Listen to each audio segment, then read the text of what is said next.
Hello, Assalamu alaikum, and welcome to today's live question and answer session on vulnerability assessment. And I hope you have gone through the lecture already uploaded, some videos of the lecture, and and in this session we'll be asking you. I'll be asking we'll be discussing basically. It will be a two-way communication in which we'll be talking about vulnerability assessment. Uh, what is vulnerability assessment? We have talked about different type of hazard assessment and hazard assessments uh, in which there are some probability that damage might occur. So, of course, there is an area जहां हम कहते हैं कि यहाँ earthquake आ सकता है, fault lines हैं, tectonic plates की activity है बहुत ज़्यादा, seismic activity, और we can talk about that. These are the floodplain areas, floodplain area जहाँ हम जिसको हम flood prone भी कर सकते हैं, which are very near to the rivers, and they might convert a hazard into a disaster. So we are talking about hazard. Of course, hazard has its own importance because depending upon the hazard, हम उस तरीके की preparedness measures करेंगे, उस तरीके की vulnerability assessment करेंगे. So अगर एक ही area में एक ही like magnitude का एक hazard आता है, let's say flood, earthquake, landslide, whatever. So कहीं damage ज़्यादा होता है, कहीं damage कम होता है. So what are the reasons behind it? कि अगर इतने ही इंटेंसिटी के अर्थक्वेक या फ्लड आया तो इतना डैमेज क्यों नहीं हुआ? या हम in other words we talk about कि अगर यही डिजास्टर पाकिस्तान में आता है तो नुकसान ज्यादा होता है, यही डिजास्टर अमेरिका में आता है तो डिजास्टर इम्पैक्ट्स कम होते हैं. So what are the root cause behind it? So that phenomena which explains why damages occur is called vulnerability. किसी एरिया की vulnerability किस तरीके की होती है, that is explained by the concept of vulnerability, in which there's different dimensions, different let me say how we say different outcome and contextual बात करते हैं हम जब कि इस वजूहात की वजह से ये डिजास्टर आया, what are the core या root cause. Vulnerability assessment helps us in that. So now this vulnerability can be of different types. कि आप किस तरीके से कौन से फैक्टर मेजर करना चाहते हैं, किस फैक्टर को देखना चाहते हैं, किस डायमेंशन को देखना चाहते हैं. So generally in the previous paradigms जो हम hazard paradigm की बात कर रहे थे, उसमें जो engineering paradigm था, उसमें हम structures की बात करते हैं. So that structure component of hazard assessment कि hazard की वजह से इस तरह का structure बनाना चाहिए. अब structure की अपनी characteristics क्या हैं? That will define the vulnerability. If a structure is very strong or resistant to a particular hazard, then that structure becomes less vulnerable than the other. It does not mean there is no one more thing. There is no such thing as zero vulnerability. अगर वो चीज उधर है, कोई चीज exist कर रही है, उसकी कोई ना कोई vulnerability level है. So let's talk about two three different groups in a city. एक शहर के अंदर 3-4 ग्रुप्स हैं. उसमें से आपका एक ग्रुप रिलेटिवली हम जब रिलेटिव असेसमेंट करेंगे तो उसमें कोई ना कोई ग्रुप ज्यादा वल्नरेबल होगा और कोई ना कोई ग्रुप कम वल्नरेबल होगा. So depending upon the context कि किस तरीके से, किस एंगल से, किस अप्रोच से आप वो वल्नरेबिलिटी मेजर कर रहे हैं, then you can identify the vulnerability characteristics. So different tsunami का जो इम्पैक्ट आया, ऑफ कोर्स इंडोनेशिया में सबसे ज्यादा डैमेजेस हुए, डेथ हुई, हैजर्ड भी ज्यादा था और वल्नरेबिलिटी भी ज्यादा थी. सुनामी और भी मुल्कों में टकराया था जाके, लेकिन इस इंडोनेशिया में सबसे ज्यादा डैमेजेस हुए थे. Okay, so that was particularly due to the vulnerability. So what does vulnerability answer? कौन सी कंडीशंस हैं या कैरेक्टरिस्टिक्स हैं which makes a society or a building vulnerable? So इसको मालूम करने के लिए we have different methods. Like we can go for statistical methods, we might go for probabilistic methods. There are different methods there out there. So depending upon which hazard you're going to be doing, in which context are you going to be doing the vulnerability assessment, उस लिहाज से vulnerability आपकी vary करेगी. अगर कोई question है तो you can raise your hand and ask me and stop me at any time. Okay, so now vulnerability has vulnerability किसके पार्ट पे लाई करती है? ओके, हम अगर जनरली देखा जाए, हम अज्यूम करें कि एक एरिया में vulnerability को कैसे मेजर किया जा सकता है. सो सबसे पहले हम बात करते हैं, आमतौर पे जो हमारी ज़हन जाता है, वो सबसे पहले जाता है फिज़िकल वल्नरेबिलिटी के ऊपर, मटीरियल वल्नरेबिलिटी के ऊपर, कुछ इंफ्रास्ट्रक्चर वल्नरेबिलिटी भी कहते हैं, कुछ स्ट्रक्चरल वल्नरेबिलिटी भी कहते हैं, कि यहाँ की जो बिल्डिंग्स बनी हुई हैं, are they resistant enough to withstand a disaster और नॉट? तो उन बिल्डिंग्स को, इंडिविजुअल बिल्डिंग्स को देख सकते हैं हम जीआईएस के थ्रू पूरे एरिया की एरियल मैपिंग करके अंदाजा लगा सकते हैं। Let me like give you an example, like एक एरिया है, आपसे भी मैं फीडबैक चाहूंगा इस पे। एक एरिया है, एक बिल्डिंग्स है, उस एरिया में अर्थक्वेक, वो अर्थक्वेक प्रोन भी है, फ्लड प्रोन भी है। सो अर्थक्वेक वल्नरेबिलिटी असेसमेंट के लिए कौन से इंडिकेटर्स लेंगे, और अर्थक्वेक के लिए कौन से वल्नरेबिलिटी के असेसमेंट के इंडिकेटर्स लेंगे? एनीवन? बिल्डिंग एक ही है, और वो एरिया फ्लड प्रोन भी है और अर्थक्वेक प्रोन भी है। तो ज़ाहिर है हम वल्नरेबिलिटी, क्या हम जो फ्लड वल्नरेबिलिटी के indicators regarding a physical building ले सकते हैं, कि सेम ले सकते हैं as case of earthquake vulnerability assessment? Anyone?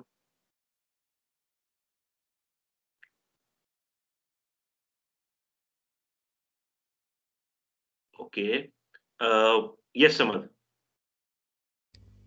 Sir flood के लिए तो ये पैरामीटर्स हो सकते हैं कि हम देखेंगे कि वहाँ का प्लिंथ लेवल ग्राउंड से कितना ऊपर है, नीचे है, और अर्थक्वेक वगैरह के लिए उसमें ऑलरेडी एग्जिस्टिंग जो क्रैक्स वगैरह होंगे वो हम देख सकते हैं सर उसमें। ओके, अब देखिए, आप क्रैक्स की बात कर रहे हैं, वो क्रैक्स वाला इंडिकेटर है, that will also hold true for flood as well, कि जहां बिल्डिंग क्रैक्ड हो या अनमेंटेन्ड हो, पुअर कंडीशन में हो, that will hold true for both of them, flood के लिए भी होगा, अर्थक्वेक के लिए भी होगा।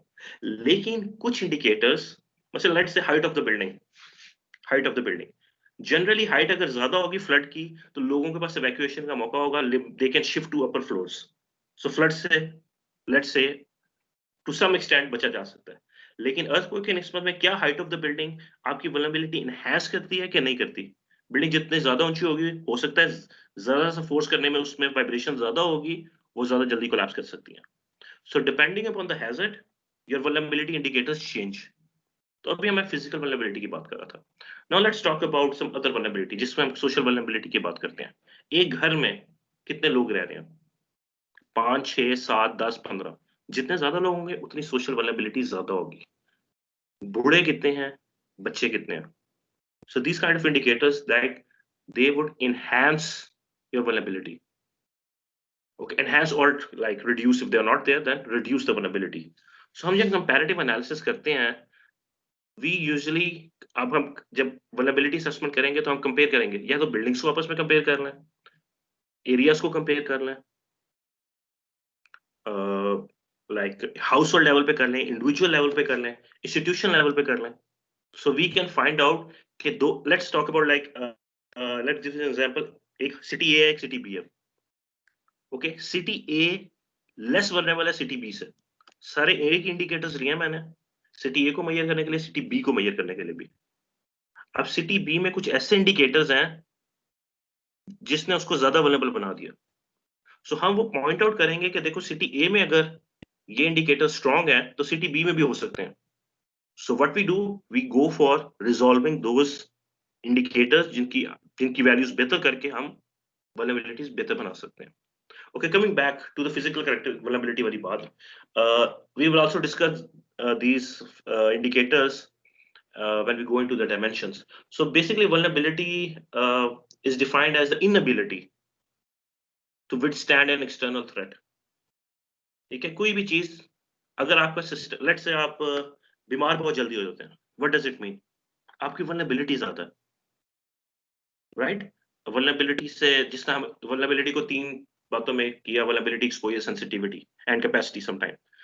So exposure, sensitivity and capacity. How much exposed you are? Like हम कोविड की अगर vulnerability assessment में आपकी करता हूँ, आप लोग कितना exposed हैं?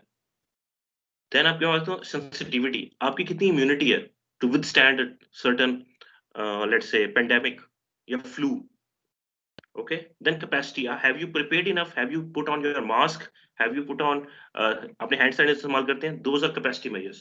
So that will ultimately give you an estimation of how much vulnerable you are. Okay, so this is vulnerability. So your own system, आपका अपना system to withstand external threats.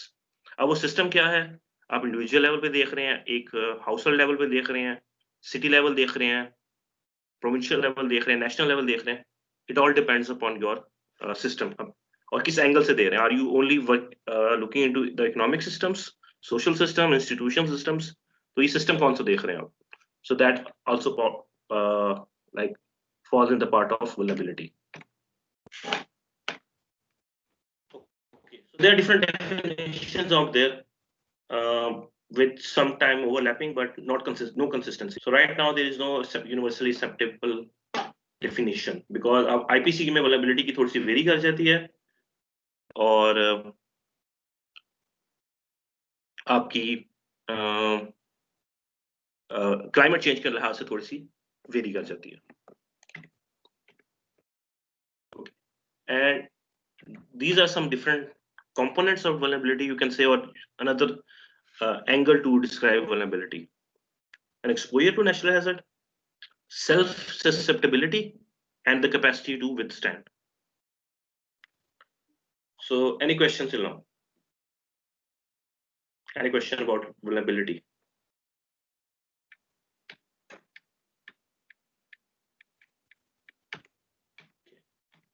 Hazards की बात कर चुके थे.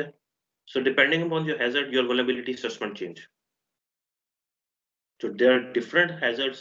अब जरूरी नहीं कि हो सकता है there are some common indicators which will hold true for all of them. But जब भी vulnerability assessment करेंगे तो हमें relevant या specific hazard specific indicators लेने पड़ेंगे. Yes, Mariam. सर की स्लाइड पे जाएगा.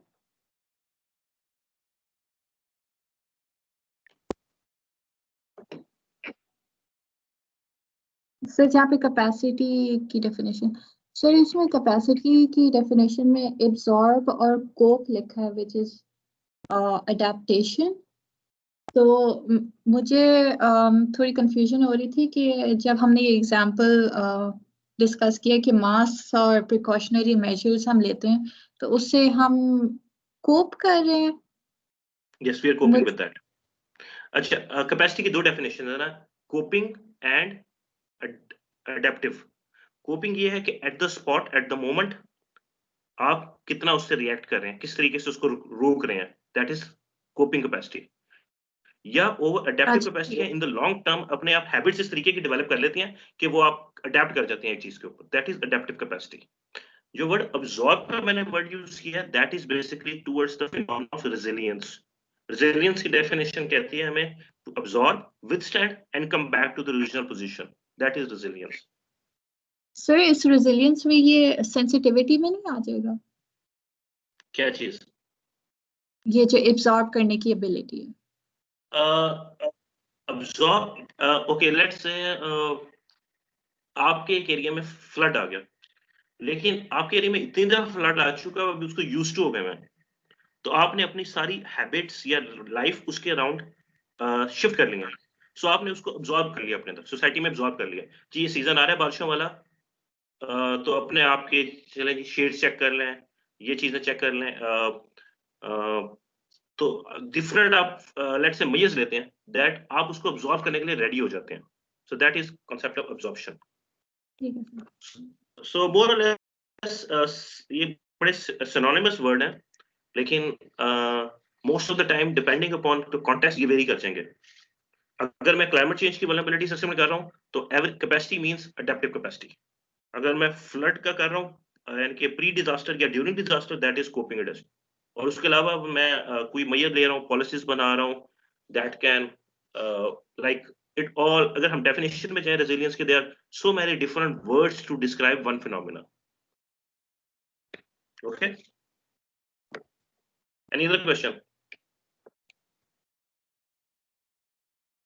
Okay, so I was talking कि हम हैजर्ड्स तो बहुत डिफरेंट तरह के होते हैं. There are some indicators which will hold true for all of them, but अगर efficient vulnerability assessment करनी है आपने तो we go for hazard specific indicators. मुझे हमने earthquake की बात की, चले मुझे volcanic eruption का कोई hazard specific vulnerability का indicator बताएं जो सिर्फ volcanic eruptions के लिए रे या ज्यादातर लेट से वोल्केनिक इरप्शन पे लिंक करें? एनीवन? यस ताहा, सॉरी अहमद। सर हाउसिंग की जो मटेरियल है सर उस पे डिपेंड करेगा कि सर अगर वुड कंस्ट्रक्शन है तो सर वो एक्स्ट्रा जो है वो हार्मफुल है sir in case it is near to volcano sir. Okay okay great, तो आग लगने का ज्यादा चांस है। Okay great. लैंडस्लाइड, हाँ वोल्केनिक तो चूंकि हमारी लैंड से पाकिस्तान में इतना ये हैजर्ड एग्जिस्ट नहीं कर रहा इतना खास, so okay let talk about landslide.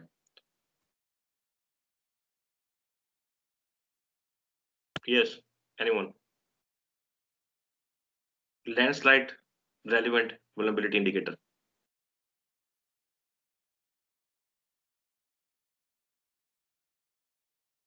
Sir, are you asking is it just for landslide is just for volcanic eruptions? ये आप पूछ रहे हैं? हाँ, ऐसा वल्नरेबिलिटी इंडिकेटर जो इसके साथ सबसे ज्यादा रेलेवेंट हो बानिस्बत फ्लड के या डिफरेंट टाइप्स ऑफ हैजर्ड्स के। यस अहमद? सर अगर रोड नेटवर्क की बात करें, अगर किसी ऐसे एरिया से गुजर रहा है जहाँ पे लैंडस्लाइडिंग का खतरा हो, तो वो उसके लिए एक वल्नरेबिलिटी ये हो सकती है। ओके, सो वल्नरेबिलिटी के लिए लेट्स से हम कैपेसिटी का मेजर लेते हैं हम, तो हम अगर जिस तरह रोड्स की हम बात कर रहे हैं तो रोड के कॉन्टेक्स्ट में बात करें तो उस लिहाज से हम स्लोप्स के ऊपर जिस तरह जाली लगा देते हैं या स्टेप्स बना देते हैं कि पत्थर गिरे ना रोल होके, सो that is basically vulnerability assessment में हमने उसकी कैपेसिटी एनहांस की है, वल्नरेबिलिटी कम की है। So that is relevant only to landslide या एवलांच या लैंडस्लाइड की डिफरेंट टाइप्स हैं, लेकिन वो चीज बाकियों के लिए वैलिड नहीं है। यस मरियम? Sir, ये हो सकता है indicated number of disabled people in that area. Yes, that is purely true. लेकिन that this indicator is very general and which is applicable to all of the hazards. That is a very good indicator, but it is applicable to all of them. Earthquake में भी ये role होगा, storms में भी, biological nuclear attacks सब में ये issue exist करेगा। Yes, Alia? Sir, I have a question. Isn't landslide also common with earthquakes? मतलब it's not just specific to volcanic eruption. Okay, then we can go for cascading hazards की जो हम बात करें उसमें तो of course earthquake can also cause floods as well. So ऐसी तो बात नहीं है, I'm just talking about कि हम let's say आपको एक प्रोजेक्ट मिला उसमें हमें लैंडस्लाइड रिस्क रिडक्शन करनी है, तो उसमें हम लैंडस्लाइड फोकस्ड काम करेंगे, हम earthquake को इतना फोकस में नहीं लाएंगे। So कॉन्टेक्स्ट की बात कर रहा हूँ मैं। Okay, this is again geological है, इतना तो ब्लिंक करेंगे। So अगर हम किसी जिस तरह ड्राउट की बात करते हैं, so what would be a vulnerability indicator for drought? Yes, Mariam? Sir, हमने crops कितनी procure की हुई हैं for future use? Okay, ठीक है, क्रॉप कितनी सेव रखी हुई है या लेट्स से अपनी क्रॉप की इंश्योरेंस करवाई हुई है कि नहीं करवाई हुई, right? So crop storage is also very good indicator, लेकिन फूड स्टोरेज से जो लिंक बनता है that is again becomes a bit like generic for that will hold true के हर डिजास्टर में हमें स्टोरेज करनी चाहिए से फ्यूचर के लिए। Yes Alia? Sir water conservation जो हमने जहाँ पे वाटर स्टोरेज की हुई है उसकी कैपेसिटी। हाँ, लेकिन बाकियों की हमें इतनी जरूरत ना पड़े, लेकिन ड्राउट के केस में हमें वाटर स्टोरेज की एनहांसमेंट ज्यादा जरूरी है। Yes Ahmad?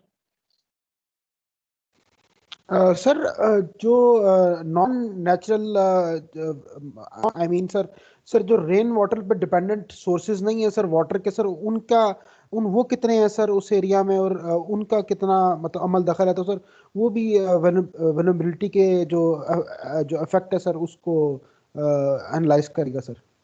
Yes, you're right. Okay, so let's talk about the human dimension of disaster. So vulnerability is considered as a human dimension of disasters. So अच्छा, dimensions में बात करते हैं, vulnerability is like a evolving phenomena, different characteristics हैं इसके dimension wise dynamic है कि over the time change होता रहता है. सो हमारी जो सोसाइटी में डेवलपमेंट होती रहती है, लेट्स से पॉपुलेशन साइजेस बढ़ रहे हैं, तो उसमें पॉपुलेशन साइज जब बढ़ेगा आपका, तो ऑब्वियसली उसके कैरेक्टरिस्टिक्स बीच में वेरी भी करेंगे. सो जितनी पॉपुलेशन साइज बढ़ रही है उस लिहाज से आपकी वल्नरेबिलिटी बढ़ती तो जा रही है, लेकिन इंडिविजुअल लेवल पे भी या ग्रुप लेवल पे भी इंडिकेटर्स वेरिएंस ज्यादा आना शुरू हो जाएगी. It's dynamic, scales and dependent on the site. Site specific क्यों? क्योंकि हैजर्ड हमेशा साइट स्पेसिफिक होता है. इस एरिया में कितना कब फ्लड आ सकता है, कितने एरिया का फ्लड आ सकता है, ठीक है.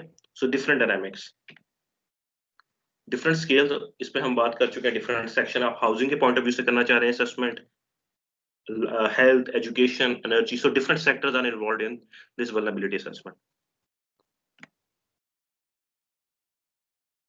I want to discuss basically more towards the types of vulnerability. Okay, so ये these models में हम बात करें जिसमें हमने explain करने की कोशिश की है कि why vulnerability happens. So the first model which explained was basically it depends upon where we are located and what type of society as a society we are living in, right? So social vulnerability and biophysical vulnerability that will result in place-based vulnerability. So there are different methods आप go through कर जाएं.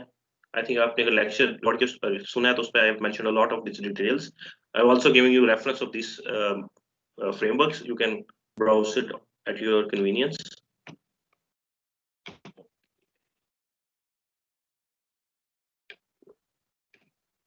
Okay, so types of vulnerability. So generally, the most general, because vulnerability is a part of human dimension, तो उसमें social vulnerability का बहुत ज़्यादा role होता है. So most of the time, we are very much focused on social vulnerability, which people are like socially vulnerable. So let's talk about इसमें जो हम indicators ये discuss करते हैं. Household size. So household size ज़्यादा होने से vulnerability ज़्यादा होगी क्या कम होगी? दो घर हैं A B, एक में 5 लोग रह रहे हैं, एक में 10 लोग रह रहे हैं. कौन ज़्यादा vulnerable है? Yes, Rita? जहाँ पे लोग ज्यादा होंगे वही घर ज्यादा वल्नरेबल होगा, क्योंकि वहाँ पे डैमेज ज्यादा हो सकता है.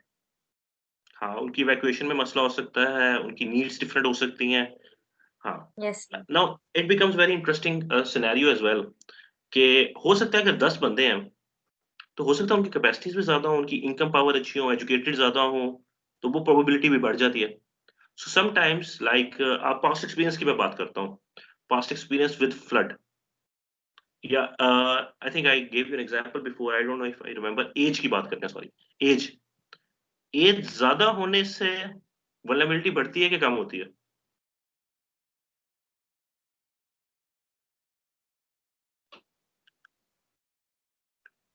यस शोएब. सर इसमें भी केसेस वेरी कर सकते हैं. लेट्स सपोज एज ज़्यादा होने से, या तो एक है कि हमारा ओल्ड एज में लोग हैं तो फिर तो ऑब्वियसली वो वल्नरेबल ज़्यादा होंगे. लेकिन अगर इन कंपैरिजन हम यंग लोगों के देखें, कुछ मतलब 30 या 40s में है, तो फिर सर ऑब्वियसली उनकी कैपेसिटी ज़्यादा होगी और वो लेस वल्नरेबल होंगे. Okay, great. यस यस सालिया. Sir, I think we discussed this in class पहले के मतलब let's say अगर हमारा इसके disease related है तो probably उनकी older लोगों की vulnerability ज़्यादा होगी. But some of our discussions previously told us के जो old age वाले लोग होते हैं, they're more they comply to protective factors और जो measures लेने होते हैं उनके लिए वो ज़्यादा comply करते हैं. तो it could be either. Okay. Yes, Rida. Sir एक दफा जब डिस्कशन हुई थी तो हम लोगों ने यही पढ़ा था कि जो ओल्ड एज पीपल होते हैं वो एक्सपीरियंस ज्यादा होते हैं, उनको थोड़ा अंदाजा होता है पहले भी जो इवेंट्स हो चुके होते हैं उनकी वजह से. और सर दूसरा आप कह रहे थे ना कि मतलब अगर एक घर में ज्यादा लोग हैं दूसरे का घर में कम है तो वल्नरेबिलिटी मतलब इस लिहाज से भी देखी जा सकती है कि हो सकता है कि उनके पास कैपेसिटी ज्यादा हो. तो फिर सर फिर वही चीज आ जाएगी ना वल्नरेबिलिटी में, फिर हम 3 चीजें देखेंगे, उनका एक्सपोजर ज्यादा होगा लेकिन उनकी कैपेसिटी भी उसके हिसाब से ज्यादा होगी. तो सर ये चीज मैं बता. Yes, very good point, Rida. So you're right. Yes, Ahmed, you want to add something? Sir ज्यादा ओल्ड और सर ज्यादा यंग दोनों जो एज ग्रुप्स हैं सर वो ज्यादा वल्नरेबल हैं सर बनिस्बत बाकी एज ग्रुप्स के sir. Okay, yes. So basically, all of you are right. So depending upon the situation, हम ये याद करते हैं कि age is a factor for vulnerability or not.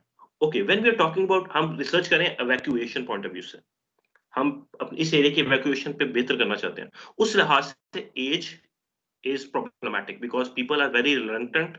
और जिस साले से बात की, I might to some extent disagree because जैसे जैसे एज होती है पीपल की प्लेस अटैचमेंट बहुत ज्यादा होते हैं किसी एरिया से and they don't comply with the government orders, so they are very hesitant to move. एक तो उनकी मोबिलिटी कम होती है और वैसे भी वो हेजिटेंट होते हैं एक जगह से छोड़ने के लिए, एक जगह से दूसरी जगह. आप खुद देख लें अपने वालिदैन से, आप कहें कि चले जी शहर से उस शहर में शिफ्ट हो जाए, उनके लिए बहुत मसला होगा.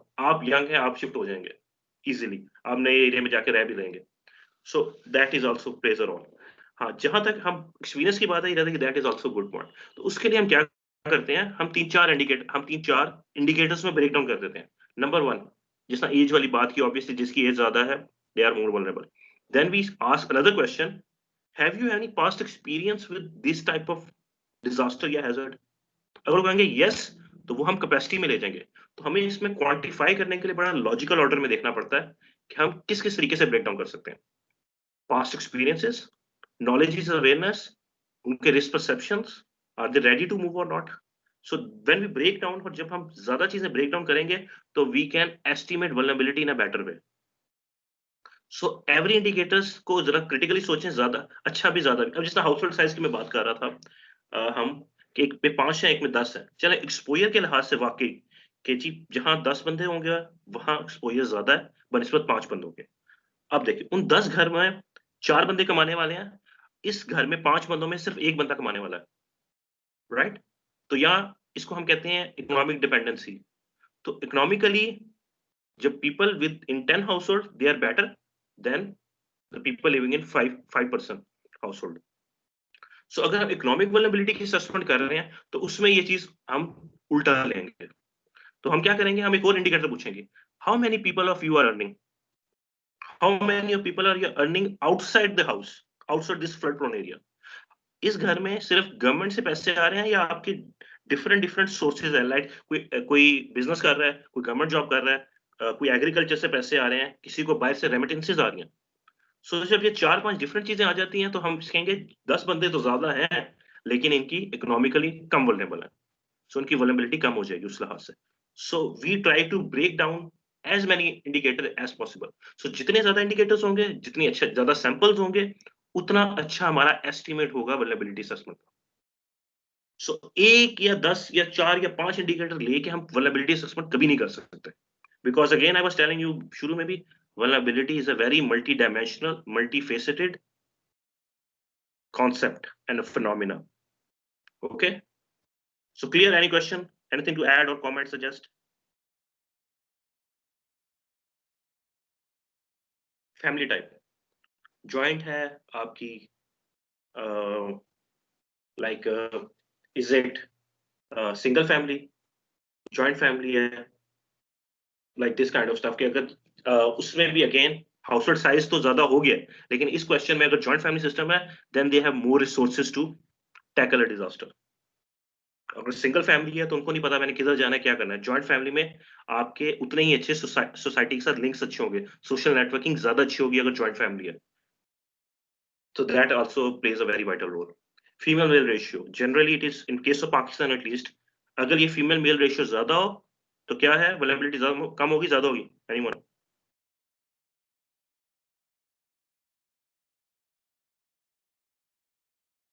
Female male ratio, what is its relationship with social vulnerability?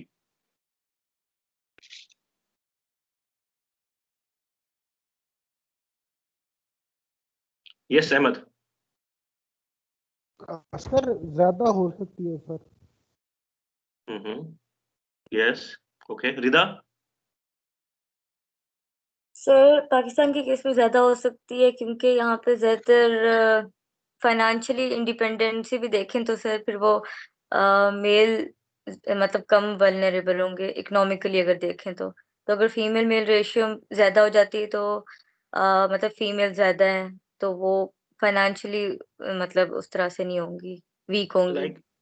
like Pakistan, because of a male dominated patriarchal society, इसमें हम because they are the decision makers, so females tend to be more vulnerable in case of Pakistan.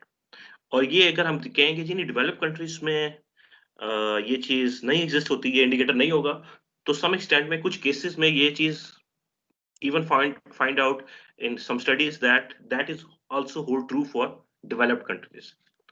लेकिन again developing countries में भी ये एक दफा female male ratio indicator like it's a I would say arguable indicator.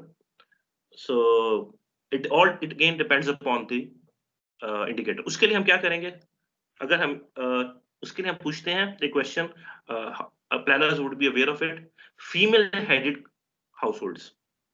So जब वो indicator पूछेंगे उस लिहाज से हमें फीमेल रेशियो हो सकता है हम रिमूव कर दें और उसकी जगह पूछ लें कि फीमेल हेडेड हाउसहोल्ड है ये कि नहीं है. So in that context our analysis become more robust. Clear? Anyone clear now? Okay, other questions are chronic illnesses, special needs, women with special needs. तो ये जो इस तरह के जो indicators हैं that would require specialized assistance. इसमें हम with people with disabilities लिख सकते हैं. So anyone with this household में अगर कोई इस तरह का member है, that would ultimately increase their social vulnerability. Education level. Again arguable जी, जो educated नहीं होते उनको कम से कम जो educated नहीं होते उनको nature की clues बड़ी अच्छी पता चल जाती हैं. They are very much sometimes aware of how is the environment.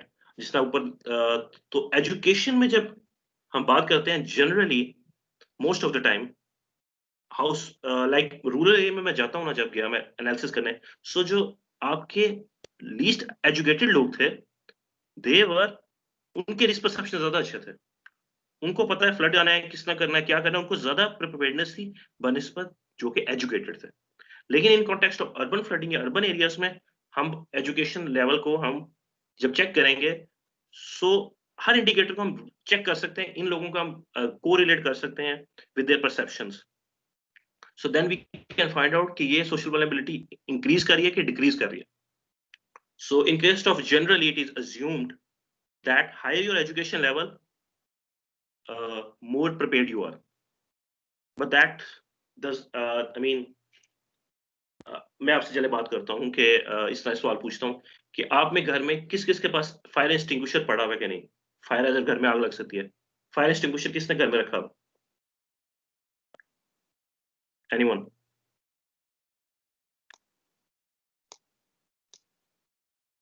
Okay, किसी ने भी नहीं रखा हुआ तो लेट्स और क्या हो सकता है?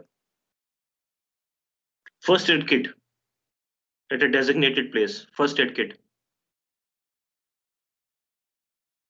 Okay, मरियम, yes, आपने रखी हुई है साले, आपको पता है. तो अच्छा, मेरा एक सवाल बड़ा थोड़ा सा I might be wrong, थोड़ा सा एनालिसिस में करना चाह रहा हूँ. फीमेल्स को ज्यादातर घर में फीमेल्स को पता होता है कि घर में बैंडेजेस वगैरह चीजें कहाँ पड़ी हुई हैं. मेल मेंबर्स ऑफ हाउसहोल्ड को नहीं पता होती. So now, is this female ratio indicator holds true for it or not? अब मुझे भी अगर घर में कोई चीज पता होती है, कोई चीज एनकेलेट से चोट लगी है, तो मैं घर में अपने वालदा से पूछता हूँ या सिस्टर से पूछता हूँ कि जी घर में वो कहाँ पड़ा हुआ है बैंडेज, मैंने ये सनी प्लास लगानी है. लेट्स से फीमेल्स को ज्यादा पता होता है. So that is another dynamic of vulnerability that might very. अच्छा, एनीवन वांट टू आस्क और सजेस्ट एनीथिंग?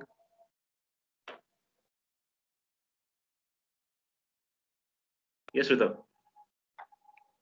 मुझे एक चीज की समझ नहीं आई, आपने बताया कि रूरल एरियाज में जो है वो जो एजुकेटेड लोग हैं तो उनको इतनी अवेयरनेस नहीं होती कि किस तरह से मतलब इवैक्यूएट करना है या किस तरह से कोप करना है किसी हैजर्ड या डिजास्टर से.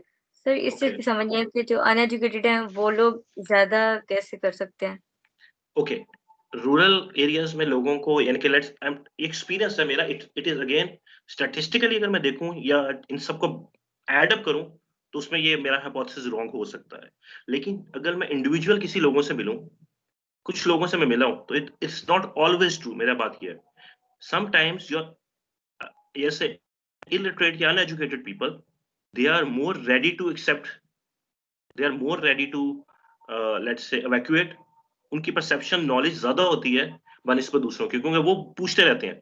उनको जब वो पढ़ नहीं सकते, देख नहीं सकते, तो वो पूछते रहते हैं लोगों से कि यार ये मसला है, ये मसला है, वो मसला है। वो उसकी वजह से कई दफा रूरल एरियाज में specially there were certain areas, जब मैं रिस्क परसेप्शन के इंडिकेटर्स में ये करता हूँ, लेट्स से हमारा एक पूरा रिस्क परसेप्शन का एक अलग प्रेजेंटेशन होगी, तो उसमें हम एक सवाल पूछते हैं, आपको कितना डर लगता है, are you ready to evacuate, government आपको कितना वैक्यूएट हो जाएंगे।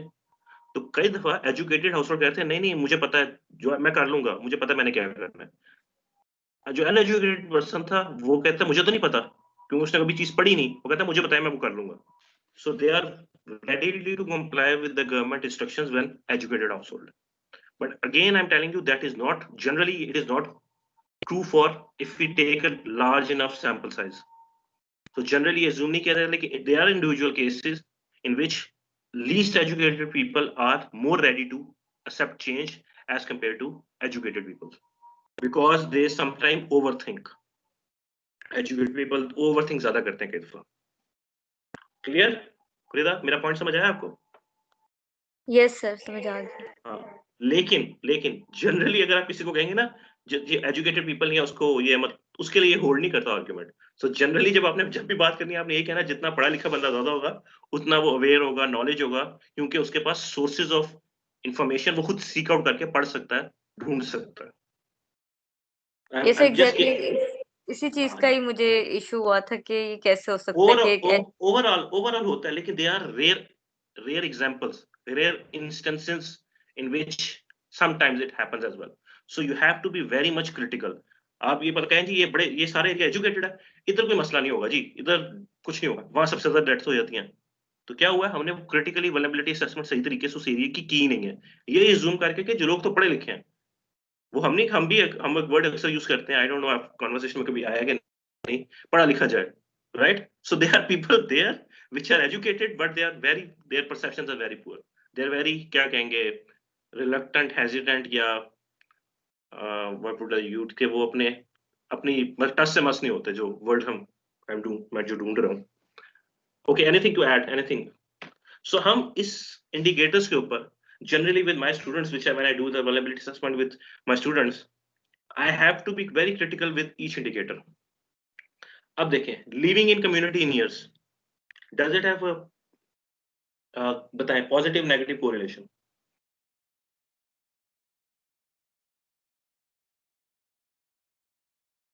Anyone? Yes, Ahmed? Sir positive aspect है सर। थोड़ा सा एक्सप्लेन करें सर। अगर एक हाउस होल्ड सर एक कम्युनिटी में काफी अरसे से रह रहा है, तो सर उनके अंदर एक सर जो है सर एक क्लोजनेस जनरेट हो जाती है सर। तो इन case of any sir danger sir, ये एक दूसरे के साथ कोऑपरेशन करते हैं और सर हेल्पफुल होते हैं एक दूसरे के साथ सर। तो वल्नरेबिलिटी कम नहीं होगी? जी सर, कम होगी सर। हाँ, देखा ना, इसको कहते हैं प्लेस अटैचमेंट थ्योरी। उसमें यह है कि जितना लोग जिस एरिया में रहेंगे उतने ज्यादा उसके कनेक्शंस बन जाएंगे, एरिया से वो मूव नहीं करेगा। Sometimes it goes both ways. Social capital के पॉइंट ऑफ व्यू से yes, they would help each other out, vulnerability कम हो जाएगी। दूसरा कि वो उस जगह को छोड़ने के लिए तैयार नहीं, जितने एरिया में जो ज्यादा देर रहेगा ना, उतना ही वो एरिया छोड़ने के लिए तैयार नहीं होगा। Increase in vulnerability.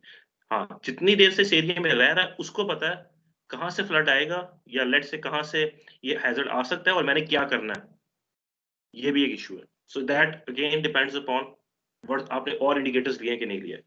So it goes both ways. So very good important indicator past experiences. अच्छा, वन मोर थिंग, अगर पास्ट एक्सपीरियंस, ये भी एक, आप बताएं, past experience does it have positive correlation या negative correlation with vulnerability?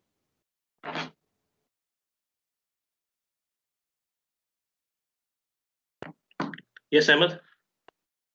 Sir I think positive sir. आप क्यों कह रहे हैं, थोड़ा सा explain kindly. Sir past experience sir learning opportunity sir provide करेगी कि जो गलतियां मिस्टेक सर पहले उन्होंने की हैं तो वो दोबारा रिपीट नहीं करें, या मतलब इस तरह की जो डिफरेंट चीज़ें हैं सर. सर उनका Very रिएक्शन टाइम भी बेहतर हो जाएगा. और दूसरा सर वो तैयार होंगे कि लास्ट टाइम अगर उन्होंने मतलब एक चीज़ के लिए तैयार नहीं थे तो नेक्स्ट टाइम उनको पता है कि सर ऐसा हो सकता है, तो वो डेफिनेटली सर वो उसके लिए तैयार रहेंगे. ठीक हो गया. Yes Samad.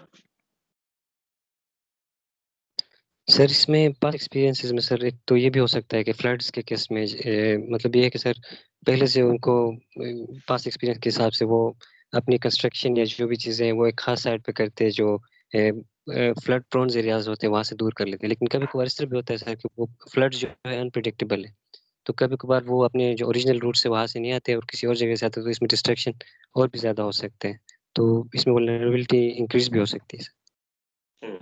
So sometime it depends. हम जो सवाल पूछते हैं अक्सर वो होता है basically, have you have an experience with a disaster in which you have incurred damages, या आपकी फैमिली में कोई डेथ हुई है. कुछ लोगों में अर्थक्वेक या डिजास्टर, लेट से फ्लड आता है उनके एरिया में, पास्ट एक्सपीरियंस उन्होंने किया होता है फ्लड अपने एरिया में और अर्थक्वेक अपने एरिया में, लेकिन उनको डैमेजेस नहीं होते. They are safe from damages, they are safe, their family safe. तो वो क्या करेंगे, वो कहेंगे देखा ना कुछ नहीं हुआ था, अगली दफा आज देख लेंगे. तो उसको कहते हैं फैटलिस्टिक एटीट्यूड साइकोलॉजी में. तो उसमें ये लोग they become more vulnerable because they now they will not be ready to move. कि वो कह रहे हैं पिछली दफा जब आया था इतना बड़ा तो गया था, मुझे तो कुछ नहीं हुआ, मेरी फैमिली को तो कुछ नहीं हुआ. So that also, but again just like other indicator that is there, most of the time past experience is noted as a positive construct as when comparing to social vulnerability. उससे vulnerability कम होगी, जितना experience आपके ज्यादा होंगे उतने social vulnerability कम होगी. एक experience हुआ ठीक है, 2 या 3 एक्सपीरियंस हो गए, then they will be more ready to comply. Yes Mariam. तो इसका एग्जांपल साउथ कोरिया का है जिसने मर्स की एपिडेमिक को देखा था और उससे लेसन्स सीखे और फिर अभी जो पेंडेमिक आया है उस पर अप्लाई किए. So yes, most of the time past experience is positive, but again not always, because social science is very. आपसे मैं आज पूछता हूँ कि आपको कितना डर लगता है इस सब्जेक्ट में फेल होने का, तो आज आप मुझे 1 to 5 में कहेंगे जी 5 रेटिंग देंगे जी, मुझे डर लगता है मैं फेल हो जाऊँ, क्योंकि आज शायद आपका क्विज अच्छा नहीं हुआ. मैं 3-4 दिन बाद पूछूंगा, जब का क्विज जिस दिन अच्छा हुआ मैं आपसे पूछूंगा आपको डर लगता है फेल होने में, आपकी परसेप्शन लो हो जाएगी. So human as a social science, as a psychology, vulnerability assessment को मेजर करना इज वेरी डायनामिक. आप जिस टाइम पे सवाल कर रहे हैं, जिस अब लेट्स से मैं बारिशों के मौसम से मानसून का सर्वे करूंगा, आपके परसेप्शन ज्यादा होंगे. बनिस्बत मैं मानसून का सर्वे अगर मैं दिसंबर में करूंगा तो आपके परसेप्शंस कम होंगे. So it varies. It is a very complex thing. That is what I was trying to say. Lekin most of the time experience is positive. Okay. Then economic vulnerabilities में हम direct vulnerabilities में dependency ratio की हम बात कर चुके हैं. Number of earners divided by total household size. So income, of course, जितनी अच्छी income होगी, we might be more secure. Savings भी शायद ज़्यादा हो सके. अब इसमें अब is average monthly income a very good indicator? Anyone for measuring vulnerability?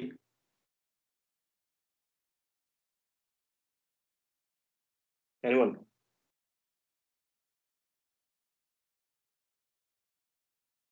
Yes, Mariam. Sir इस हद तक बता सकती है कि रिक्यूपरेटिंग एबिलिटी कितनी है उस हाउस.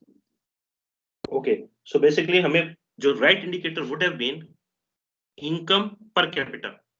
एक घर में 10 बंदे हैं, उन पे 10,000, एक लेट से 2 हाउस होल्ड है, 2 हाउस होल्ड है, एक में 10,000 बंदा कमा रहा है और दूसरे में 50,000 कमा रहा है. लेकिन जिस घर में 50,000 बंदा कमा रहा है उधर 10 बंदे खाने वाले हैं, और जिस घर में 10,000 बंदे कमा रहे हैं उधर में भी एक वो खुद ही बंदा जो उसको पैसे चाहिए. So it should have been per capita, income per capita. So that is more realistic indicator than just average monthly income. लेकिन क्योंकि हमने household size पूछ लिया पिछले indicators में, so we might just be satisfied with household income even, because फिर हम duplicate measure कर रहे होंगे, household size को भी हमने double ले लिया है और household per capita भी ले रहे हैं, तो double measurement हो जाएगी. So let's stick with household income. Okay. Then loan, it tells you about the people who have taken loan in the previous years. They are more vulnerable, economically vulnerable. People living in rented houses because already उनका कोई अपना asset नहीं है, वो rented area में रह रहे हैं, तो disaster आ जाएगा, उन्होंने rent भी देना है उस area में, how they will survive? So economic, they'll be more vulnerable. Livelihood options, जिसके पास ज़्यादा livelihood options होंगे, most probably they would be let's say less vulnerable than the people with lesser number of livelihood options. Number of earners, family employed, land or house outside the area. So इस indicator से आप क्या मुराद है कि कोई लोग जो बाहर रह रहे हैं, ये साल है? Sir, I have a question. Isn't it कि जो लोग rent पे रह रहे होंगे, vulnerability in case of economic vulnerability कम होगी because उनका it's not their houses or it's not their stuff that's getting destroyed. Okay, rented का मतलब ये होता है कि उनके अपना एसेट नहीं होता. रेंट में वही लोग रहते हैं जिनके पास जो इकोनॉमिकली इनसिक्योर होते हैं. ओके, जो इनके पास ओनरशिप नहीं होती, एसेट नहीं होता. So generally you are also right कि इंफ्रास्ट्रक्चर पॉइंट ऑफ व्यू से अगर डैमेज होगा तो ओके, उसके उनके लिए नहीं होगा, लेकिन it's a way to find out that which people are economically secure. House ownership का जितना हम इंडिकेटर लेते हैं प्लानिंग में अक्सर, तो जितनी अच्छी हाउस ओनरशिप होगी किसी की, उतना अच्छा people will own it and people will react and people will prepare themselves. So उसके बहुत ज्यादा कॉन्सिक्वेंसेस हैं. So yes, it to some extent again it can be you're right, but generally it is assumed, it assume नहीं मैं कहूँगा, generally it is acknowledged in the established literature of disaster risk reduction that people living in rented houses are less vulnerable as compared to people who own the houses. Okay, household family member outside the community, employed outside, कि जो इस area में नहीं रह रहा है, employment कर रहा है, तो वो जिस एरिया में एम्प्लॉयमेंट कर रहा है, क्या पता उधर डिजास्टर ना आए. So they are more economically secure. अगर हम पैसा बाहर से आ रहा है, लेट्स से रेमिटेंसेस आ रही हैं, so this is that indicator. और people which have other house, तो उनको पता है डिजास्टर आ गया, then they can easily move from this place to another. So that is also economically vulnerable. And means of transportation, Pakistan में mean having a means of transportation mean you have some kind of asset which you can liquidate to compensate with the emergency या कोई भी issue है आपको. Okay, let me go a little bit faster because हम एक indicator पे शुरू करेंगे, then we can have a very much debate on that. So okay, organization institutions, जो institution अपने task पूरे नहीं कर रही, institutions जहाँ भी failure है institutions का, that is institution vulnerability. So हम लोगों से पूछ रहे थे कि आपको वार्निंग मिली थी कि नहीं मिली, आपको शेल्टर का पता है कि नहीं पता, evacuation routes का पता है कि नहीं पता. So that is the job of institutions to let the people know about the evacuation drills, emergencies, awareness. ये institution का काम है. So that can fall under institutional vulnerability. Okay. Attitudinal vulnerability. So it's more very much in relation to how people react. More इनके perception जितने बुरे होंगे, उतने they are least prepared या they're more vulnerable. So people which are afraid, जो fear factor है, that is regarded as one of the direct relationship with risk perception. It directly measures risk perception. So अगर आप किसी से पूछें आपको उस चीज से कितना डर लगता है, so they would be directly like the more afraid they are, they would be more prepared and less of the vulnerability. So attitudinal vulnerability is basically behavior and attitudes, whether they are ready to comply with the government instructions or not. So attitudinal vulnerability is also there. Any question about it? Anything to add? So trust factor is also there. Yes, Samad?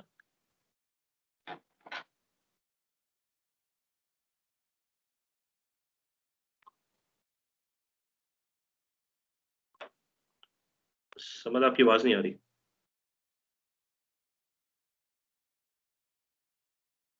Yes, Mariam. Sir ये service के through लेते हैं और Sorry? ये data collect service के through करेंगे. Yes, ये हम हाउसहोल्ड लेवल का सर्वे है. हाउसहोल्ड लेवल है, एक हाउसहोल्ड से जाके सर्वे किया, उसके बेस पे डाटा.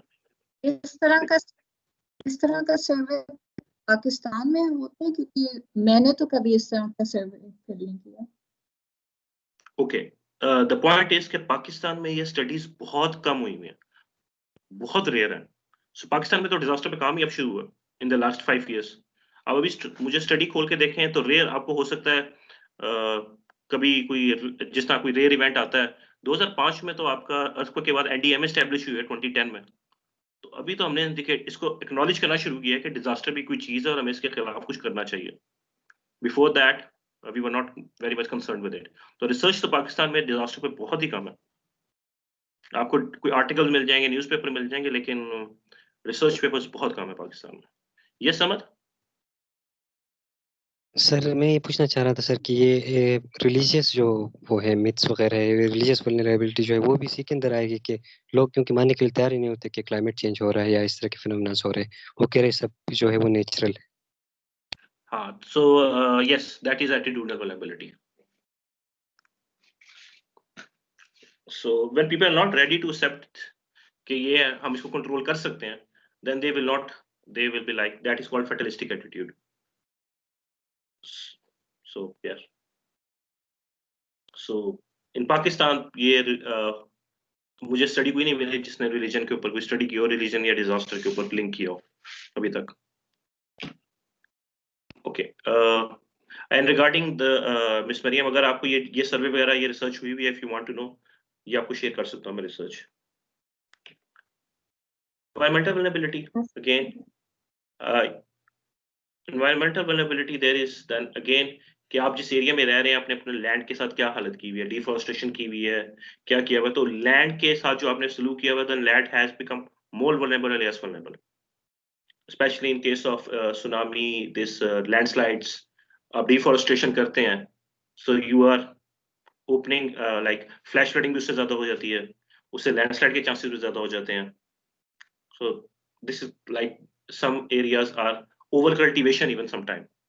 किसी एरिया की लैंड की ओवर कल्टीवेशन करने से लैंड में मिनरल्स खत्म हो जाते हैं, तो वो जमीन बंजर हो जाती है. So fertility of the land degradation, that is also a part of vulnerability.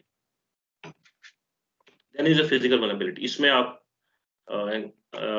if you're talking about from urban planning point of view, and then we can say basic amenities as well. And in case of engineering point of view, we can have different indicators which we can use to measure the infrastructure vulnerability. So building height, age, distance to near facility, location of the house, किस area पे locate किया हुआ है, river के कितना करीब है, river से कितना दूर है, उसकी elevation कितनी है. That is also a part of physical, yeah, let's say infrastructure vulnerability. It's a structural vulnerability, and I think engineers would be more familiar with these terms. So these are some indicators for structural vulnerability. Then most of the time, so अभी जो मैं बात कर रहा था ये सारी types of vulnerability, so these are basically your contextual vulnerability या sector wise vulnerability. किस point of view से आप search कर रहे हैं. Another point is कि in terms of losses, हम vulnerability में ये करते हैं probability of damages even sometimes. एक एरिया में कितना डैमेज हो सकता है, that is vulnerability. So it is mostly correlated with the term of exposure कि एक एरिया में कौन सी किस तरह की डेवलपमेंट हुई हुई है और कौन से पोटेंशियल लॉसेस हो सकते हैं. So that is another approach to measure vulnerability. But इसको मेजर करना, डैमेज असेसमेंट को मेजर करना बहुत मुश्किल है. Like how will you quantify death, कि एक बंदे की इधर इतनी डेथ्स हो जाएंगी तो उसको आप इकोनॉमिकली कैसे मेजर करेंगे? Of course there are method developed by statisticians, but this is loss damage assessment is, I mean, in case of Pakistan, we don't have enough data to estimate that how much damage will occur. हमारे हर चीज के damage estimation curves मौजूद हैं in case of Pakistan. So that is another method out there. Internal and external vulnerability, that every कुछ हमारी अपने characteristics होते हैं which makes us vulnerable, और कुछ external, let's say location of the house, we are living near an area, we living external threats. Internal आपके वो होंगे कि let's say आप कम है आपकी घर में बुरे लोग हैं, so that is internal vulnerability, and which is from outside external. So हम contextual बात कर रहे थे, ये होती है outcome based, कि किस चीज पे काबू किया जाए तो हम vulnerability ओवरऑल कम कर सकते हैं. So IPCC ने कहा hazard exposure and vulnerability, and vulnerability can be sensitivity or capacity. So IPCC measures vulnerability as a part of risk, climate risk. Same goes for disaster. So exposure पे हम बात कर चुके हैं, and I think I've added some exposure के हम definition पे बात कर चुके हैं. Okay, थे.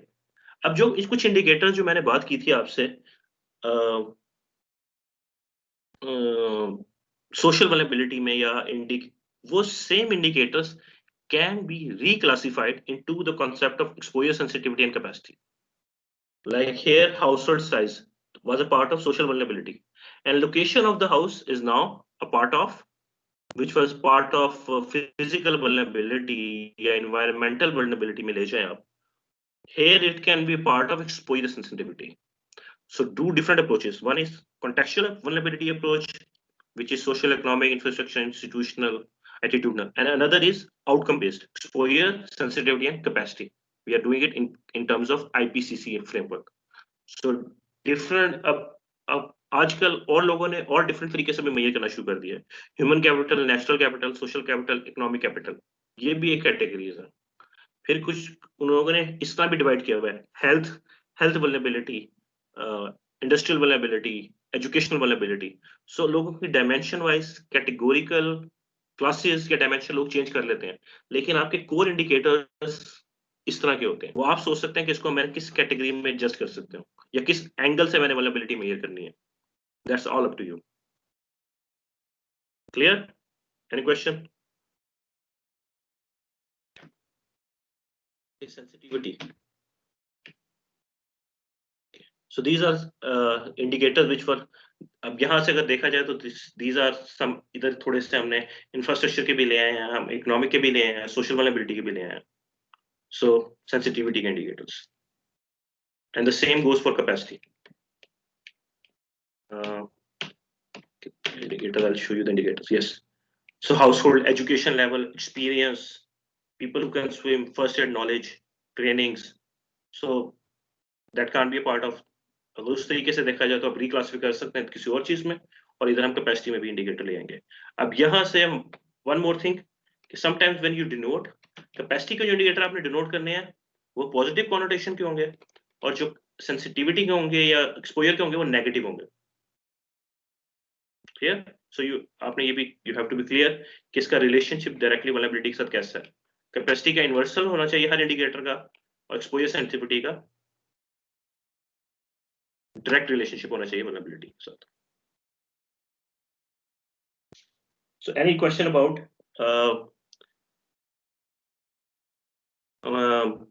capacity, exposure sensitivity, capacity के बारे में कोई क्वेश्चन हो?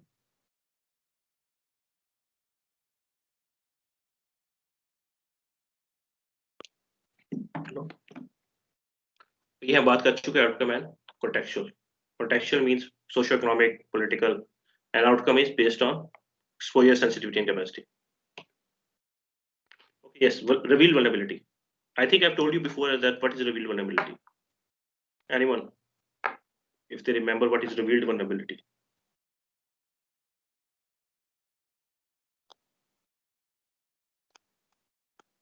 So when we are measuring vulnerability, exposure, sensitivity, and divided by capacity, that is your vulnerability.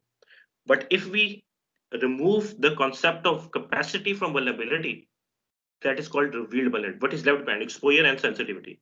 Exposure plus sensitivity is revealed vulnerability. Clear? Anyone?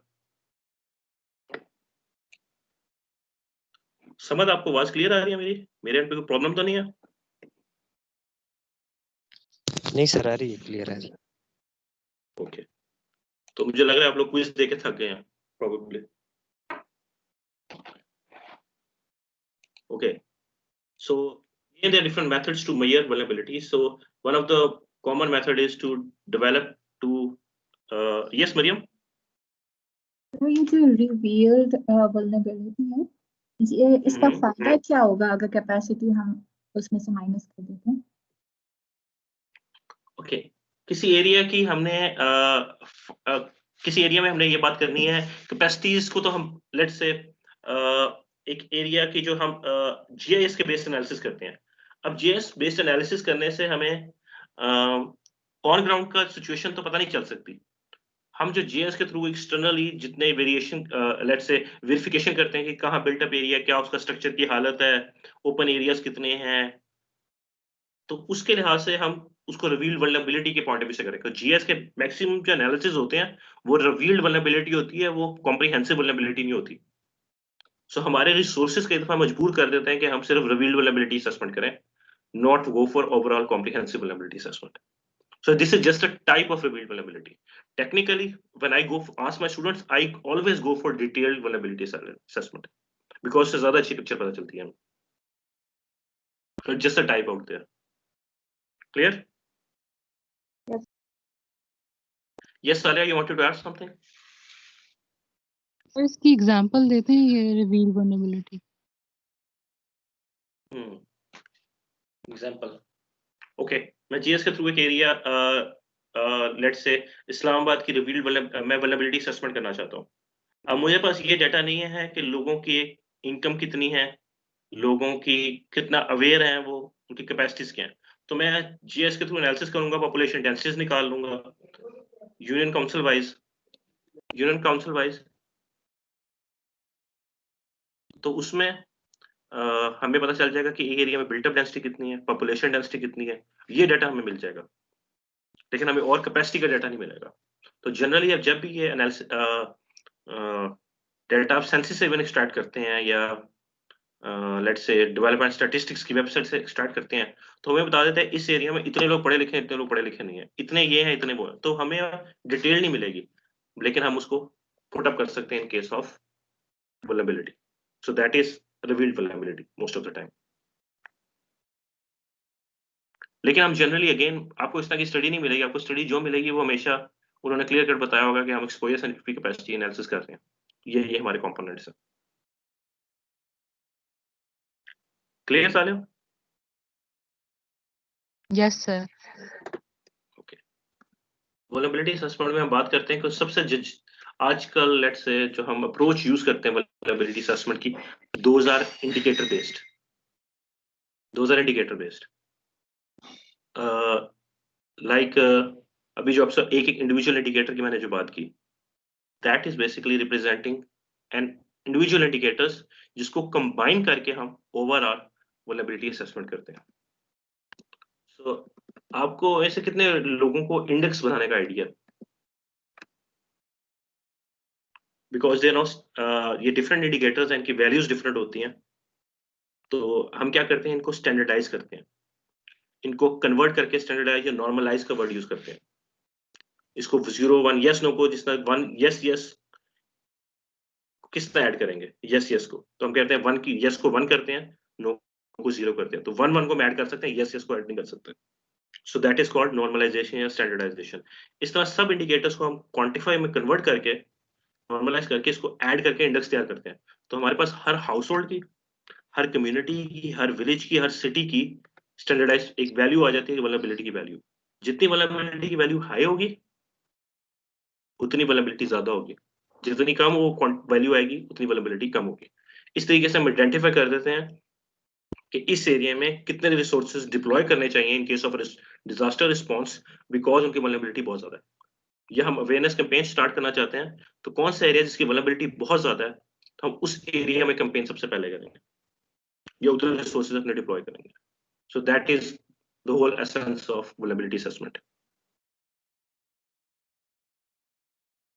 Okay, so yeah, this is basically a way of composite indexing in which you just first सोचते हैं कि हमने किस angle से measurement करनी है vulnerability की, कौन से इंडिकेटर चूज करने हैं, कौन से डाटा स्टैंडर्डाइज करना है, किसी को ज्यादा वेट देना है कि नहीं देना, and then come up with the aggregate analysis.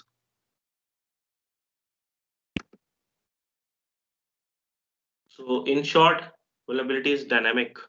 It's based on location, it's based on context, based on dimension, and there are some different like poverty के पहले हम बात करते थे, so now we are enveloping the concept of poverty under the concept of vulnerability as well. So poverty के जितने dynamics हैं, poverty के जो भी indicators हैं, वो vulnerability के भी indicators हो सकते हैं. So that is another. Okay, then representation की जब बात करते हैं, so there are many ways to represent. Indexes most commonly used कि अगर आप स्ट्रक्चरल वल्नरेबिलिटी कहते हैं, उसमें तो हमारे कर्व्स बन जाते हैं, लेकिन हम कॉम्प्रिहेंसिव या डिफरेंट डायमेंशंस को इनकॉर्पोरेट करके हम एक वल्नरेबिलिटी बनाते हैं, तो उसके लिए द मोस्ट एक्सेप्टेड मेथड या commonly used method is index measurement. तो इंडेक्स मेजरमेंट को हम यूज करके हम एनालिसिस करते हैं, and that is basically measured like this. So depending upon how are you approaching your definition, your push to measure vulnerability is different. So there are different formulas to जिस तरह अगर हम बात करते हैं इन लिटरेचर, वो हमें ये कहता है कि vulnerability के ये पार्ट्स हैं exposure, sensitivity, capacity, लेकिन there is no accepted mathematical या quantitative method which is consistent. ये लोग जिस तरह आपको मैंने पिछला भी दिखाया था IPCC फ्रेमवर्क, उनने vulnerability को exposure, sensitivity, capacity में डिवाइड किया हुआ है, लेकिन उसका फार्मूला क्या बनेगा, that's it is not yet universally accepted, या जिसमें किसी ने किसी इंटरनेशनल ऑर्गेनाइजेशन UNDRR या IPCC ने अभी तक हमें ये formula, let's say dedicated formula नहीं दिया। Probably because why? Because सबसे पहले जब साइंस पे कोई नई चीज आती है, there are different methods to analyze it. जब बहुत ज्यादा मेथड्स एक फार्मूला को यूज करने लग जाएंगे, तब IPCC या यूनाइटेड नेशन उस फार्मूला को अडॉप्ट कर लेगी। तो साइंस में भी कॉन्सेंसस डेवलप नहीं हुआ which is the best method या best formula to measure vulnerability. Clear? There is vulnerability curves very much for me. The structural engineers or civil engineer might be familiar with them in terms of structural dynamics. अगर जिसने course पढ़े हुए हैं, so they must be familiar कि after how much pressure or how much एक second please slide पीछे करें sir. So all of them are being used. Yeah, मैंने आपको रेफरेंस दिए हैं ना, and these are all recent studies. इसमें भी लोगों ने डिफरेंट यूज किए हैं। मैंने सेकंड फार्मूला यूज किया था अपनी स्टडी में, PhD के। Sir, how are they all true? How are they all true? Yes, sir. Like how are they all? First one. How are?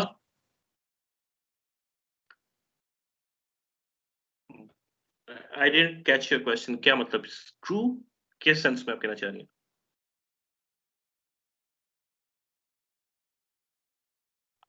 एक है वो कैपेसिटी को माइनस करें दूसरा नीचे वाले में या मल्टीप्लाइंग इट। ये देयर इज, आप ये बात करना चाह रहा हूँ वल्नरेबिलिटी में कोई कंसेंसस डेवलप नहीं हो उसका अभी तक कि एक्सपोजर सेंसिटिविटी का आपस में कितना इफेक्ट है। आपस में इसका लेट से कुछ लोगों ने, अगर मैं आपको दिखाऊं तो कुछ लोगों ने इसका भी मेजर किया हुआ है, what you call it, half 0.5 E plus 0.5 S minus C, लोगों ने इसका भी मेजर किया हुआ है, वेट्स भी दिए हैं। आवाज आ रही है आपको? हेलो? यस सर, आवाज आ रही है। यस सर, आ रही है आवाज। ओके, थोड़ा सा हैंग हो गया था मेरा सिस्टम। ओके, सो यही मैं बात कर रहा हूँ सालिया, कि अभी तक देयर हैज बीन नो, अभी तक ये एक्सेप्ट नहीं किया कि कौन सा फार्मूला ठीक है, but there are formulas are out there, because हम फंक्शंस की बात करते हैं। Exposure, sensitivity and capacity are a function of vulnerability. Vulnerability can be explained through exposure, sensitivity and capacity, लेकिन ये अभी तक किसी ने नहीं बताया कि इस फार्मूला की सेटिंग क्या होनी चाहिए, what is the accepted formula of their, because social vulnerability में या वल्नरेबिलिटी असेसमेंट में 1 + 1 = 2 नहीं है। इंजीनियरिंग में ये चीज ट्रू कर सकती है कि व्हाट डू यू मीन कि there are so many formulas, right? So vulnerability में ये Sir, चीज this formula is subjective. Can we say that? subjective, yet it should be logical. Clear? And then our vulnerability assessment would also be partially subjective. Matlab, to some extent would be subjective. Okay, उसके लिए ना again मैं इस पे हम अगर debate करना शुरू करें तो ऑफ कोर्स हम वेटेजेस भी कहते हैं कि आपने देखें एक्सपोजर सेंसिटिविटी के ये इंडिकेटर्स नहीं है, हो सकता है one indicator is more it is more influencing your vulnerability than the other indicator, तो उसमें हम वेटेजेस भी लगाते हैं, ईच इंडिकेटर पे भी वेट लगाते हैं, हर इंडिकेटर का अपना वेट बन जाएगा, सो दैट इज अनदर मेथड। तो आप जो बात कर रही हैं सब्जेक्टिविटी का, अगर जो चीज widely accepted in the literature है उसको आप रेफर करके यूज कर रहे हैं तो सब्जेक्टिविटी नहीं आ रही उसमें, कि आपके एक्सपर्ट्स ये चीज यूज करते हैं। सो अगर किसी ने ये फार्मूला रीयूज किया है किसी का पेपर को रेफर करके, देन इट इज उसकी सब्जेक्टिविटी लेट्स से कम हुई है। So it all depends upon your even your mathematical formula, back and पे अपने इंडिकेटर्स की जो वैल्यूज है वो किस तरीके से एडजस्टेड है, तो उस लिहाज से हो सकता है आपको most appropriate method to represent your data आपके लिए फार्मूला बदल जाए। सारे समझ आ रही है आपको पॉइंट की? Yes, sir. Yes. सो आप सब्जेक्टिविटी टू सम एक्सटेंट हर रिसर्च में थोड़ी सी सब्जेक्टिविटी या बायसनेस होती है, राइट? तो लेकिन हम उसको जब हम कहते हैं जो हम ऑब्जेक्टिव रिसर्च करना चाहते हैं जिसमें फ्री बायसनेस कम से कम हो, उसके लिए हम इंडिकेटर ज्यादा ले लें, उसके लिए आप फार्मूला किसी और का रेफर कर लें, डिफरेंट मेथड। लेट्स से आपने डाटा कर लिया, आप इन चारों फार्मूला को लगाएं तो जो हाउस होल्ड फर्स्ट मेथड से वल्नरेबल आ रहा है वो सेकंड लास्ट मेथड से भी वल्नरेबल आ रहा होगा, most vulnerable. So overall consensus same ही रहेगा, थोड़ा सा ये बदल जाएगी, कैटेगरीज बदल जाएंगी कि पहले इस फार्मूला के मुताबिक 20% वल्नरेबल है, इस फार्मूले के मुताबिक 15% वल्नरेबल है। क्लियर? बस इतना फर्क आएगा, लेकिन जो आइडेंटिफिकेशन मोस्ट वल्नरेबल लोग हैं वो हमें फिर भी आइडेंटिफाई हो जाएंगे जो मर्जी फार्मूला इस्तेमाल कर लें। और जो लास्ट फार्मूला है एक्सपोजर इनटू सेंसिटिविटी और इनटू कैपेसिटी, वो बेसिकली है lack of capacity, direct capacity नहीं है। कैपेसिटी को इंडिकेटर से उन्होंने उल्टा किया है और मल्टीप्लाई कर दिया। शुक्रिया सालिया। Yes, sir. Okay, great. Okay, then it's vulnerability curves after to some extent, जिस तरह हम स्ट्रक्चर की बात करते हैं, तो अकॉर्डिंग टू सम स्केल, किस स्केल पे जाके बिल्डिंग को डैमेज होगा। So it's more concern with the structure engineers, जो पूरी उनकी फील्ड इसके रिवॉल्व करती है इसके अराउंड, मटेरियल्स एंड स्ट्रक्चर्स के अराउंड, जो तो वो यही है कि how when will building will be most likely to collapse, तो उसके लिए वल्नरेबिलिटी कर्व्स इस्तेमाल करते हैं। So there have been some studies which tried to quantify used curves as well as index methods. लेकिन curves are mostly only used for physical vulnerability most of the time. ये हम social vulnerability में curves बहुत ही rare है, बहुत rare है, उसमें indexes इस्तेमाल होती हैं। लाइक हम ये आप बात कर रही थी सालिया, तो इसमें हम वेट्स भी दे सकते हैं कि कौन सा स्ट्रक्चर, अगर कौन सी कंस्ट्रक्शन की हुई है तो उसकी रेंज क्या होगी, उसकी वेट क्या होगी। फॉर एग्जांपल वॉल्स की वेट इस फार्मूले में, वॉल्स की वेटेज सबसे ज्यादा as compare to roof materials, inclination, support material, doors, walls की वेटेज सबसे ज्यादा है। सो अगर वॉल्स में मटेरियल फर्क आ जाएगा तो उसकी वेटेज सबसे ज्यादा होगी।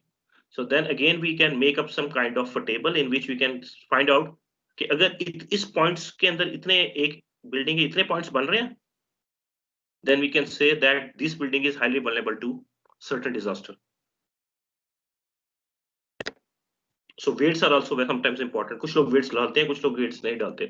Weights डालते हैं, then there are methods to apply weights कि इस एरिया, इससे maybe experts के through करवा लें, maybe past studies के through उठा लें weights आप।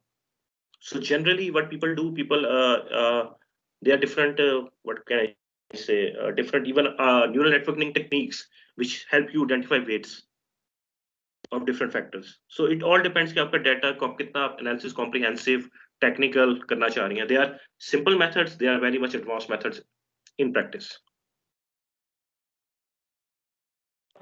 Okay, so this is an overall multi-dimensional vulnerability. Yes, Mariam?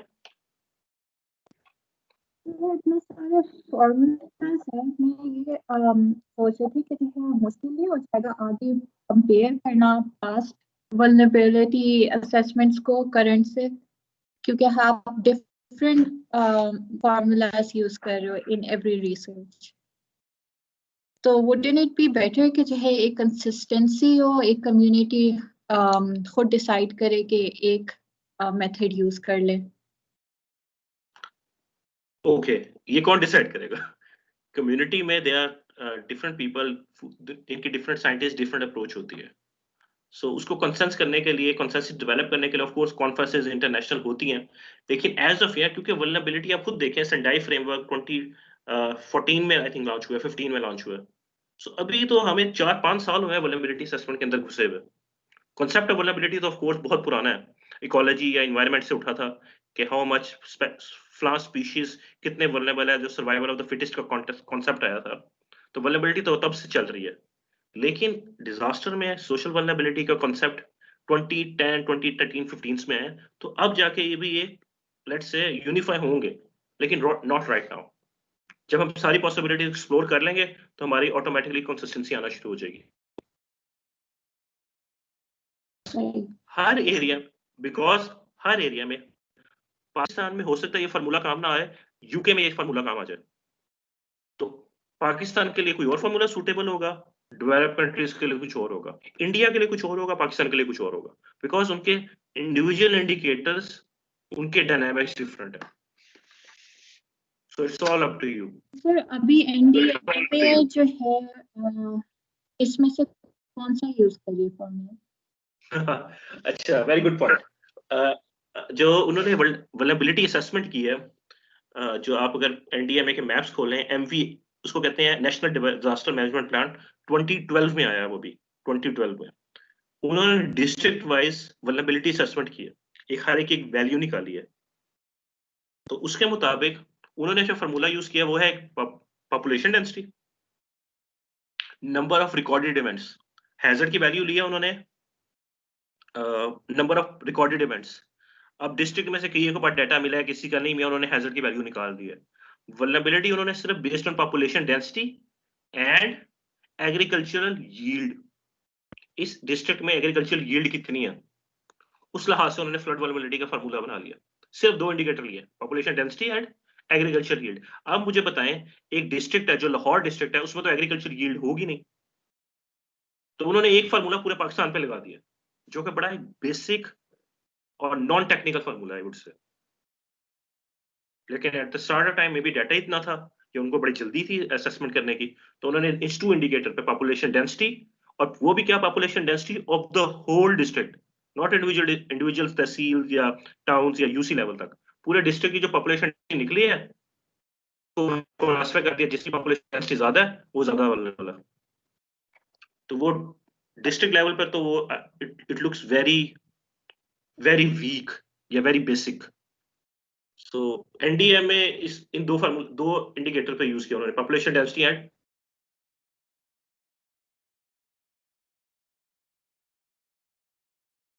Question का आंसर भी लगे हो शायद।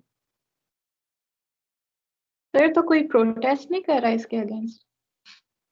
कौन करेगा? मुझे बताएं किसको इस चीज का पता है? ये चीज फ्लोट सर की है अभी आप लिटरेचर कर में ले। रिसर्च। नहीं, मैं इनके साथ एनडीएमएस के साथ मैं काम कर रहा हूँ और मैं I am trying to I am doing basically first of all I am right now doing institutional capacity assessment of NDMA and PDMS. वो मैं काम कर रहा हूँ एनडीएमए ही प्रोजेक्ट से उनके ही लेट्स से उनका ही कॉल फॉर प्रोजेक्ट्स में विन करके उनको ही मैं असेस कर रहा हूँ from capacity point of view. और वो सिर्फ इंस्टीट्यूशनल कैपेसिटी कर रहा हूँ और वो भी पीडीएमए और एनडीएमए की सिर्फ आपकी 5-6 पीडीएमएस है और एक एनडीएमए सिर्फ 6-7 का इंस्टीट्यूशन का कर रहा हूँ। लेकिन ऑफ कोर्स पाकिस्तान के लिए करने के लिए देर इज आपको बहुत बड़ा सेटअप चाहिए होगा। आपको civil structure engineer building code भी लेना पड़ेगा, आपको अर्बन प्लानिंग से स्पेशल प्लानिंग डेवलपमेंट भी लेनी पड़ेगी, आपको बहुत ज्यादा इतना कॉम्प्रिहेंसिव इतना बजट ही नहीं है हमारे पास। क्लियर मरियम? लेकिन ऑफ कोर्स मोमेंटम बन रहा है, ये होगा होगा होगा। आई मीन इवन जो आपके एनडीएमए का जो एक्ट है 2012 का एक्ट प्लान है उसके मुताबिक each district council vulnerability assessment. और पाकिस्तान में अभी तक अगर वल्नरेबिलिटी किसी भी डिस्ट्रिक्ट की वेबसाइट पे जाके वल्नरेबिलिटी प्लान्स ढूंढने की कोशिश करें हम सिर्फ 3-4 Muzaffargarh, I think Multan, some district of Sindh and maybe some district of आप हमारे कितने डिस्ट्रिक्ट हैं? लेट मी टेल यू कितने डिस्ट्रिक्ट होंगे एनीवन पाकिस्तान के?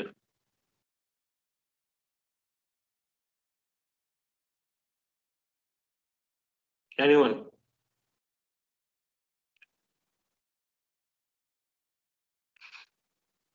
गूगल कर रहे हैं?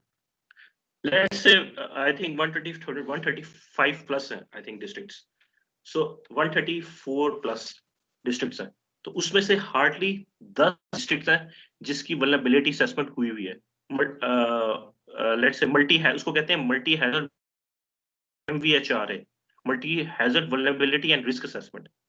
और उसके अंदर वो जो अगर आप देखें जो 10 प्लान्स बने हैं 10 डिस्ट्रिक्ट्स के वो एक दूसरे की कॉपियां एक टेम्पलेट कहीं से उठाई है हमने और हमने वो 4-10 डिस्ट्रिक्ट पे कॉपी पेस्ट कर दिया। So there is no multi vulnerability assessment. जब आपने वल्नरेबिलिटी असेसमेंट की नहीं अपने एरिया की then how can you develop appropriate disaster risk reduction measures? या जो हम जो बातें करते हैं ये इसके ऊपर हम डेवलप करने में बहुत टाइम लगेगा हमें।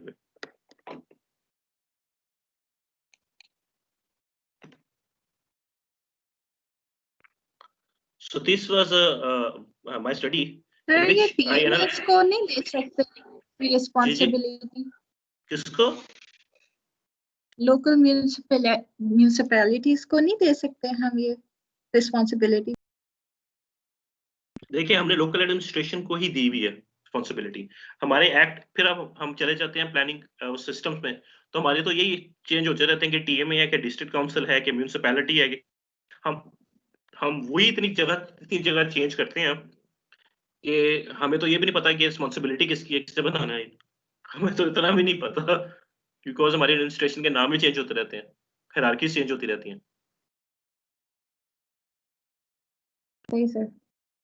यस सो प्रॉब्लम्स बहुत ज्यादा एग्जिस्ट कर रहे हैं।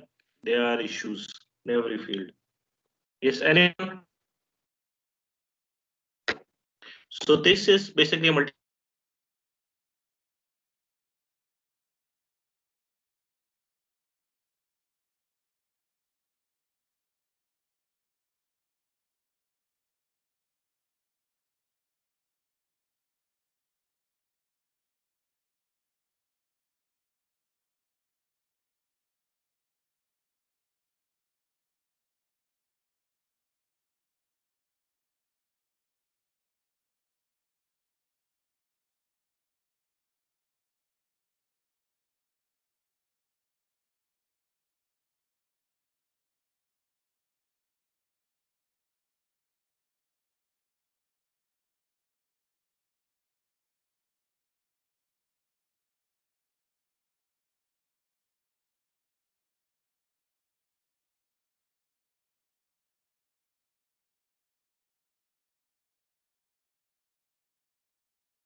सर डिस्कनेक्ट हो गए।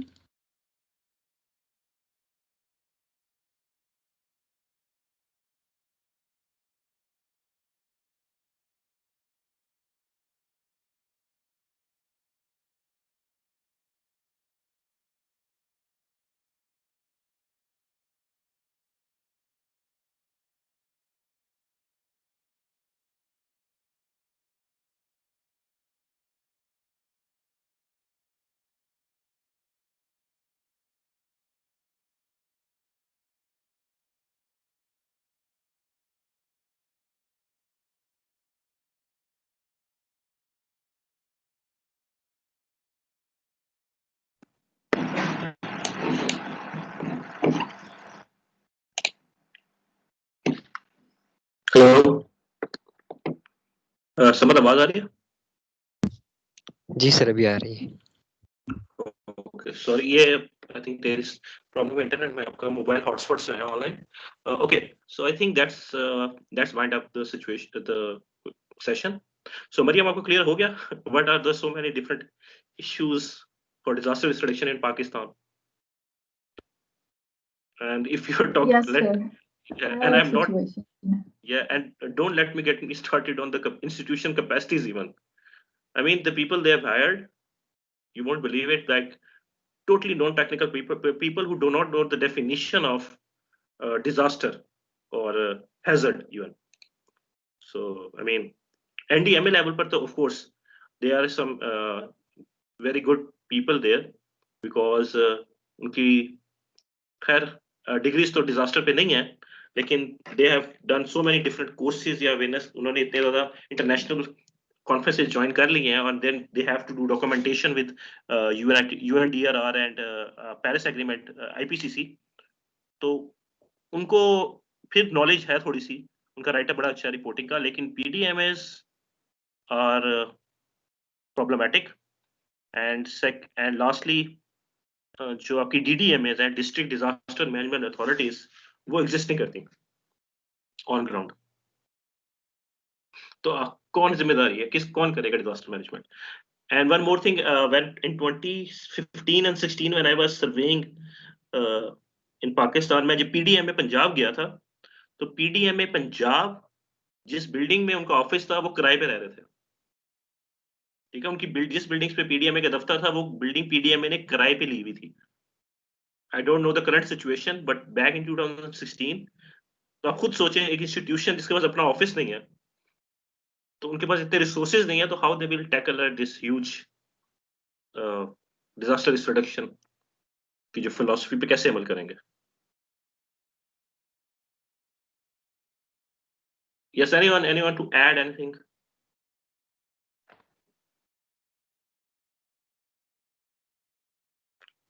Yes, class, quick question regarding vulnerability assessment. Anything? Okay, I'll stop the recording.